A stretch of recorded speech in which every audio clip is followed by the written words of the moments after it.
বিসমিল্লাহির রহমানির রহিম। আসসালামু আলাইকুম। আমি engineer Mohammad Selim, engineer building care সার্ভিসে সকলকে স্বাগত জানাচ্ছি। আজকে আমি দেখাচ্ছি যে রুফটপের ওয়াটার প্রুফিং নিয়ে কথা বলবো, ওয়াটার এবং হিট প্রুফিং। আমি একটা গার্মেন্টসের ছাদে অবস্থান করতেছি, আমাদের একটা অনগোয়িং প্রজেক্ট। আমি আজকে কথা বলবো যে কেন ওয়াটার প্রুফিং করাটা জরুরি এবং হিট প্রুফিংটা যাদের প্রয়োজন তাদের।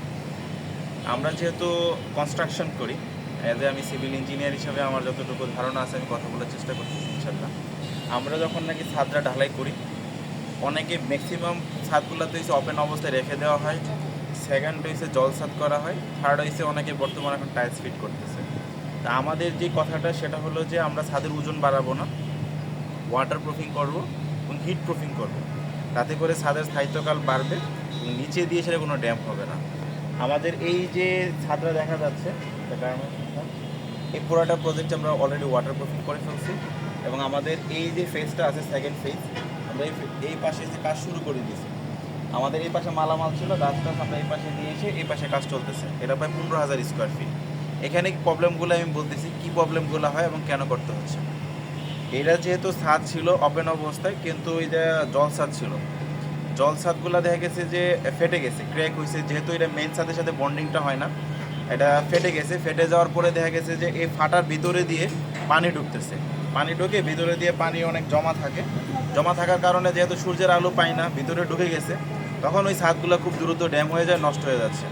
তার জন্য আমরা বলি যে আপনাদেরকে প্যারেন বা হচ্ছে জল ছাদের বিকল্প হিসেবে আমরা শুধু লিকুইড দিয়ে, এবং আমি যেটা অ্যাড করছি চায়না থেকে ইম্পোর্ট করে জিও টেক্সটাইল ফেব্রিক্স দিয়ে একদম সেটিং করে দিচ্ছি, যেন কোনো অবস্থায় কংক্রিট পর্যন্ত পানি না পৌঁছাইতে পারে।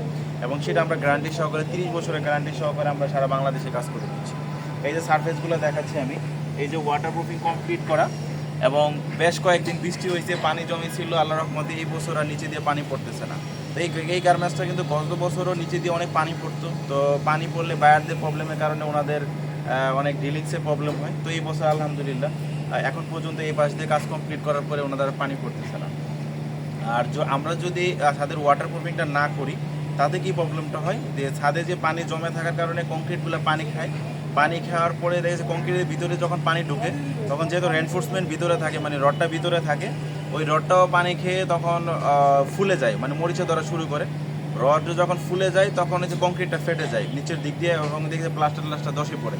তো প্রথম কথা হলো, ছাদে যখন পানি খাওয়া শুরু করে এই কাজগুলো ওয়াটার প্রুফিংটা না করার কারণে, তখন কিন্তু আমরা ছাদের স্থায়িত্বকাল কমে যায়, ছাদ আস্তে আস্তে নষ্ট হয়, খুব দ্রুত নষ্ট হয়ে যায়। তো এইগুলা থেকে পরিত্রাণ পাইতে, এটা কনস্ট্রাকশনের পার্ট, এটাকে নতুন অবস্থায় ওয়াটার প্রুফিং করে নেওয়া উচিত, যেন ছাদটা ড্যাম না হয়, নষ্ট না হয়।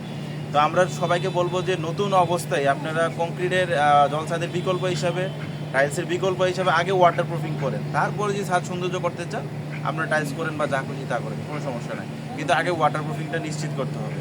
তো আজকে আমার মেসেজ ছিল যে এটাই, যে ছাদকে অবশ্যই ওয়াটার প্রুফিং করে নিতে হবে। আমরা শুধু ওয়াটার প্রুফিং করে দিই না, উপরের দিকে আমরা ল্যামিনেটিং কোটিং করে দিই এবং কালার কোড করে দিই, যাতে করে ছাদের সুন্দর দেখা যায়।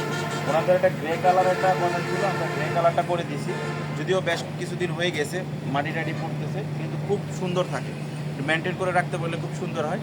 তো সবাই ছাদের ওয়াটার প্রুফিং করতে ইনশাল্লাহ আমাদের সাথে যোগাযোগ করবেন, এবং ছাদে যদি প্রচুর গরম হয়ে যায়, গরমেরও প্রবলেম হয়, আমাদের সাথে যোগাযোগ করবেন। ইনশাল্লাহ আমরা ওয়াটার এবং হিট প্রুফিং নিয়ে সারা বাংলাদেশে কাজ করতেছি। তো আজকে এই ভিডিওটা এই পর্যন্তই। আল্লাহ হাফেজ।